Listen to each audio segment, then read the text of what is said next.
नमस्कार दोस्तों, कैसे हैं आप सब। मैं रोहित दीक्षित आरडीए यानी रोहित दीक्षित एकेडमी पर एक बार फिर से आप सभी का स्वागत करता हूं। और आप देख रहे हैं आज हमारा जीएस का सेशन है। और यहाँ पर केंद्र सरकार की जो महत्वपूर्ण योजनाएं हैं जो सभी प्रतियोगी परीक्षाओं के लिए महत्वपूर्ण है, उसका पार्ट वन यानी भाग एक लेकर आए हैं। कुछ 2010 योजनाएं हैं जिनके बारे में आपसे चर्चा करेंगे और देखेंगे कौन सी महत्वपूर्ण योजनाएं हैं। बाकी आप अगर अच्छे से इसको देखते हैं, पढ़ते हैं, तो इसका दूसरा पार्ट भी हम आपके लिए ज़रूर लाएंगे, क्योंकि बहुत इंपॉर्टेंट है ये। बहुत इंपॉर्टेंट इस उद्देश्य से है कि हर परीक्षा में इससे संबंधित एक ना एक प्रश्न तो पूछा ही जा रहा है। हर परीक्षा में एक ना एक प्रश्न पूछा जाता है इससे, हर परीक्षा में। चाहे जैसी परीक्षा हो, चाहे एसएससी की कोई परीक्षा हो, एमटीएस हो या सीएचएसएल हो या सीजीएल हो, या आप देख लें कि अगर हम बैंक का भी एग्ज़ाम ले लें ना, तो बैंक की मेंस एग्ज़ाम में जो जीए आती है उसके अंतर्गत भी पूछा जाता है। करंट अफेयर्स में चाहे आप सिविल की प्रिपरेशन कर रहे हो या कोई भी वनडे एग्ज़ाम दे रहे हो, रेलवे दे रहे हो, आप कोई भी एग्ज़ाम दे दो, आप टेट दे रहे हो, सीटेट दे रहे हो, सभी परीक्षाओं में ये पूछा ही जाता है। तो चलिए शुरू करते हैं, देखते हैं। लेकिन आगे बढ़ने से पहले चैनल को लाइक, सब्सक्राइब, शेयर जरूर करो भैया, इतना शेयर करो कि लोगों तक पहुंचे। और आप इस नंबर पे कांटेक्ट भी कर सकते हैं। तो चलिए शुरू करते हैं। पहली योजना हम देखते हैं क्या है। सबसे पहली है प्रधानमंत्री जनधन योजना। क्या है? प्रधानमंत्री जनधन योजना। हम आपको बताएंगे प्रधानमंत्री जनधन योजना के बारे में सारी चीज़ें। आपको बता दें कि 28 अगस्त, बहुत ध्यान से पढ़िएगा, सुनिएगा, अगर आप नहीं देख रहे हैं तो सुनते रहिए, कि 28 अगस्त 2014 को इसको प्रारंभ किया गया था। कब प्रारंभ किया गया था? 28 अगस्त 2014 को। और आपको बता दें इसका उद्देश्य क्या है, मैं ओरली समझा देता हूं थोड़ा सा। 28 अगस्त 2014 को यह प्रारंभ की गई थी। इसका उद्देश्य है कि अधिकतम लोगों को बैंक से जोड़ना, जिससे उन्हें बचत का प्रोत्साहन मिले, यानी वो बचत करें। उनको जैसे बहुत छोटे लोग हैं, मध्यम वर्गीय लोग, निम्न वर्गीय लोग जो बचत नहीं कर पाते हैं, तो प्रधानमंत्री जनधन योजना के अंतर्गत उनका एक खाता खुलवाया जाएगा। और ये योजना किसके द्वारा संचालित की जा रही है? वित्त मंत्रालय यानी मिनिस्ट्री ऑफ फाइनेंस, है ना। Ministry of finance, ministry ministry of finance finance द्वारा संचालित की जा रही है, यानी वित्त मंत्रालय द्वारा कि ये योजना संचालित की जा रही है, प्रधानमंत्री जनधन योजना। आपको बता दें इस योजना का एक उद्देश्य यानी लाभ ये भी है कि इस योजना में आपका बैलेंस शून्य भी हो जाएगा, तब भी बैंक आपसे कोई शुल्क भी नहीं लेगा, निशुल्क, यानी कोई शुल्क नहीं अगर जीरो बैलेंस है। दूसरी बात आपको बता दें, जनधन योजना में अब तक यानी दिसंबर 2022 तक अनुमानित, हम बता रहे हैं लगभग ऐसे बताया जाए तो 46.25 करोड़ खाते खोले जा चुके हैं। अभी 2023 जब खत्म होगा तो फिर से डिटेल आएगी, तब मैं आपको बताऊंगा। और आपको बता दें इस योजना के अंतर्गत आप कह रहे हैं कि इसके ये आप 1 लाख रुपए का दुर्घटना बीमा, 1 लाख रुपए का दुर्घटना बीमा भी करवा सकते हैं। दुर्घटना बीमा, इसका भी लाभ ले सकते हैं, दुर्घटना बीमा का। और अगर आप चाहें तो सामान्य बीमा भी कवर किया जाता है 30,000 रुपए में। ठीक, आपको बता दें कि जनधन योजना में के अंतर्गत अब तक जो धनराशि जमा हुई है वो 1.30 लाख करोड़ रुपए, ये अब तक धनराशि जमा हो चुकी है जनधन अकाउंट में। आपको बताएं कि प्रधानमंत्री जनधन योजना में जो फीमेल का मतलब महिलाओं की भागीदारी है वो लगभग 55% है। 55 यानी महिलाओं के खाते ज्यादा है। तो ये है हमारी प्रधानमंत्री जनधन योजना। आगे देखते हैं अगली योजना, स्किल इंडिया मिशन। कौशल भारत कुशल भारत ये लोगो है, और ये इसकी टैगलाइन है, कौशल भारत कुशल भारत। आपको बताएं प्रधानमंत्री जनधन योजना हो चुकी है, स्किल इंडिया मिशन आ गया। स्किल इंडिया मिशन की बात करें तो इसकी शुरुआत हुई थी 15 जुलाई इसकी शुरुआत 15 जुलाई 2015 को इसकी शुरुआत हुई थी। 15 जुलाई 2015 को। आपको बता दें इसका जो संचालन कर रहे हैं वो करता है प्रधानमंत्री कौशल विकास योजना के अंतर्गत किया गया था, और कौशल विकास मंत्रालय ही इसका संचालन कर रहा है, मंत्रालय यानी ministry of skill development and. ठीक, समझ गया। चलो फिलहाल देखते हैं कौशल विकास और उद्यमिता मंत्रालय। तो मैं लिख देता हूं इसका संचालन कौन कर रहा है, कौशल विकास मंत्रालय।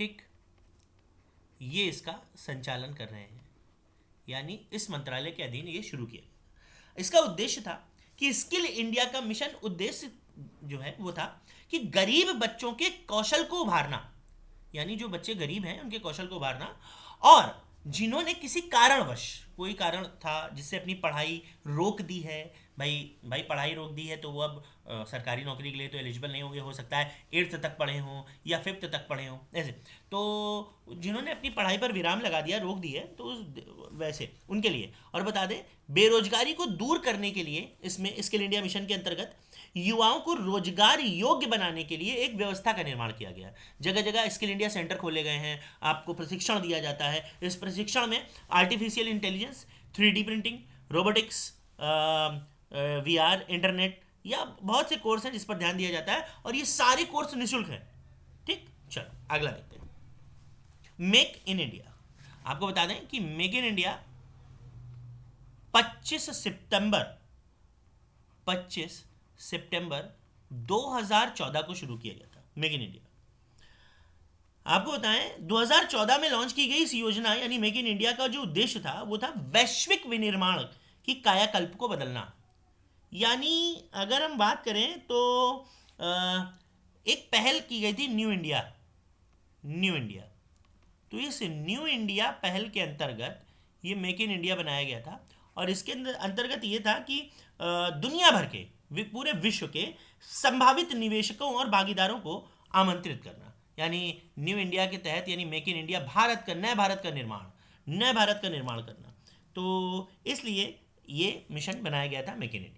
ठीक, यानी बाहर से कई कंपनियां आएंगी, वो भारत में आकर अपनी कंपनी लॉन्च करेंगी, अपनी कंपनी खोलेंगी, भारत की अर्थव्यवस्था अच्छी होगी, इसलिए मेक इन इंडिया सबको आमंत्रित करता है। और इसका जो मंत्रालय है वो मंत्रालय है वाणिज्य और उद्योग मंत्रालय। इसको चलाता है वाणिज्य और उद्योग मंत्रालय।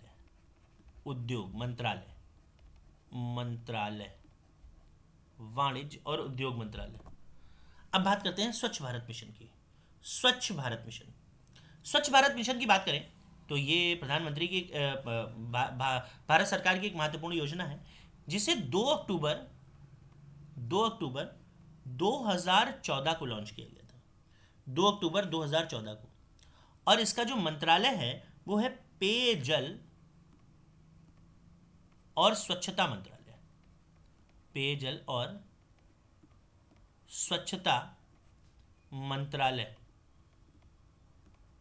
पेयजल और स्वच्छता मंत्रालय। ठीक, और आपको बता दें 2 अक्टूबर 2014 को ये लॉन्च की गई थी, और इसका उद्देश्य क्या था? स्वच्छ भारत उद्देश्य है इसका। 2 अक्टूबर 2019 तक, यानी 2 अक्टूबर 2019 तक पूरा भारत स्वच्छ होना चाहिए और खुले में शौच मुक्त होना चाहिए। जागरूकता लाई गई थी, इसलिए ये स्वच्छ भारत मिशन 2 अक्टूबर को लॉन्च किया गया था। अगला देखते हैं, सांसद आदर्श गांव योजना या ग्राम योजना। यह योजना 11 अक्टूबर 2014 को लॉन्च की गई थी। और आपको बता दें, इस योजना के अंतर्गत प्रत्येक सांसद द्वारा एक गांव को गोद लेकर इसका उद्देश्य था विकसित कराना।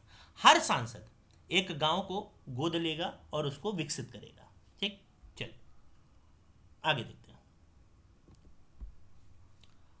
सॉरी, ये जनधन योजना के अंतर्गत आ गया था, तो इसको थोड़ा सा हम मिशन इंद्रधनुष है ये, तो मिशन इंद्रधनुष को हम सही करना चाहेंगे, थोड़ा सा सही करते हैं। मिशन इंद्रधनुष को हम सही करना चाहेंगे।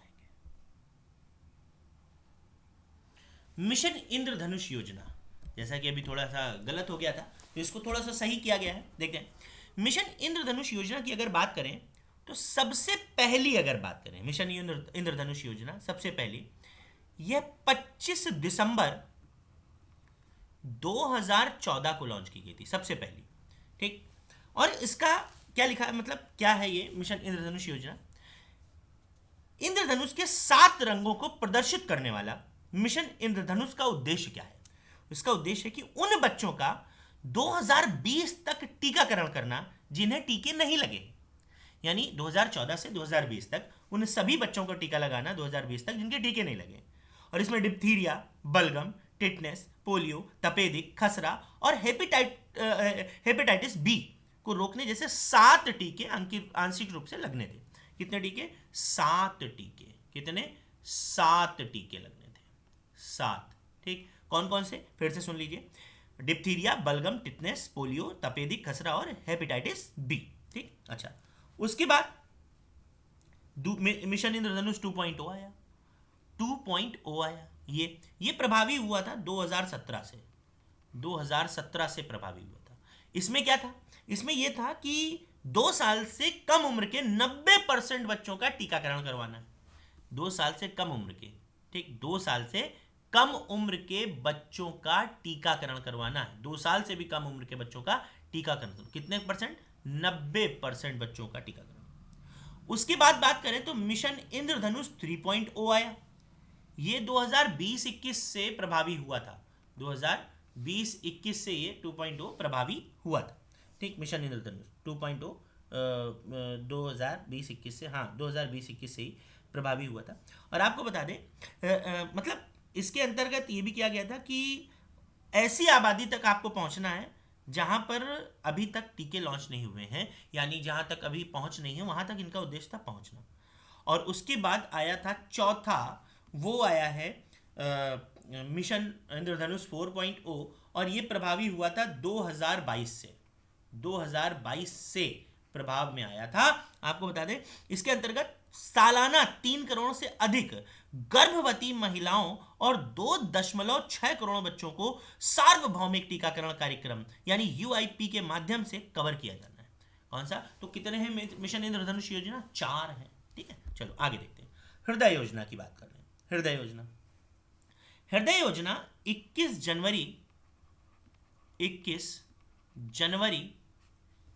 जनवरी 2015 को प्रारंभ हुई थी। 21 जनवरी 2015 को। और इसका जो मंत्रालय है वो है आवासन और शहरी कार्य मंत्रालय। आवासन और शहरी कार्य मंत्रालय। शहरी कार्य मंत्रालय। ठीक, आपको बता दें इसका मतलब, इसका उद्देश्य ये था कि हृदय योजना का उद्देश्य ये था कि विश्व विरासत स्थलों की देखभाल करना और उन शहरों का आर्थिक विकास भी करना। और इसका जो बजट था भाई, बजट था 500 करोड़। कितना? 500। अब आप समझ ही रहे हैं कि विश्व विरासत स्थल मतलब, तो देख लीजिए, लिखा भी है heritage city development and augmentation योजना। ठीक, चलिए अगला देखते हैं। बेटी बचाओ बेटी पढ़ाओ। यह योजना 22 जनवरी 2015 को स्टार्ट की गई थी। और इसका जो मंत्रालय है महिला और बाल विकास मंत्रालय। इसके कई मंत्रालय हैं, महिला और बाल विकास मंत्रालय, बाल विकास मंत्रालय। ठीक, महिला और बाल विकास मंत्रालय। स्वास्थ्य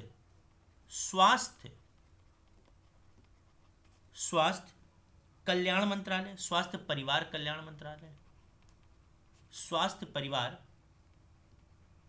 कल्याण मंत्रालय। और मानव संसाधन मंत्रालय, मानव संसाधन मंत्रालय। ठीक, समझ गए? इस योजना का लक्ष्य जो था, लड़कियों को पढ़ाई के जरिए सामाजिक और वित्तीय तौर पर आत्मनिर्भर बनाना है। ठीक, चलिए आगे देखते हैं। प्रधानमंत्री मुद्रा योजना। मुद्रा, ये जो मुद्रा है ना भाई, MUDRA, इसका भी फुल फॉर्म है। M मीन्स होता है माइक्रो, U फॉर होता है यूनिट्स, D फॉर होता है development, and refinance agency limited. समझ गए? क्या क्या? Micro unit development and refinance agency limited. 8 अप्रैल 2015 को ये शुरू की गई थी। इसका जो मंत्रालय है वो मंत्रालय है सूक्ष्म लघु उद्योग। मंत्रालय।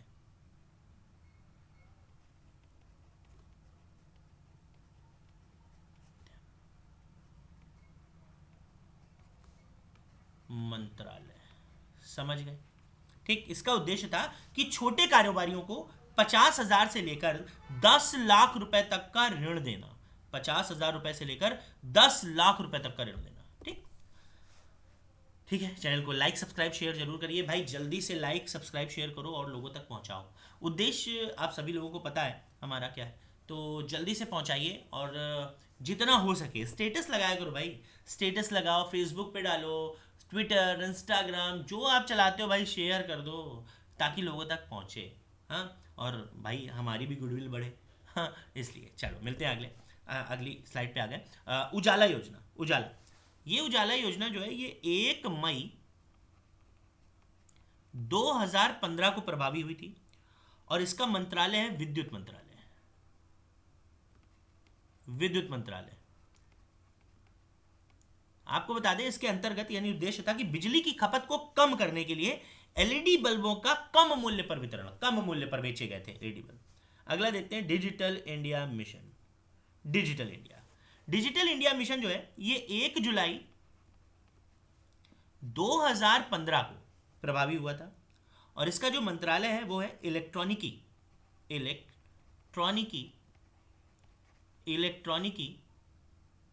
और सूचना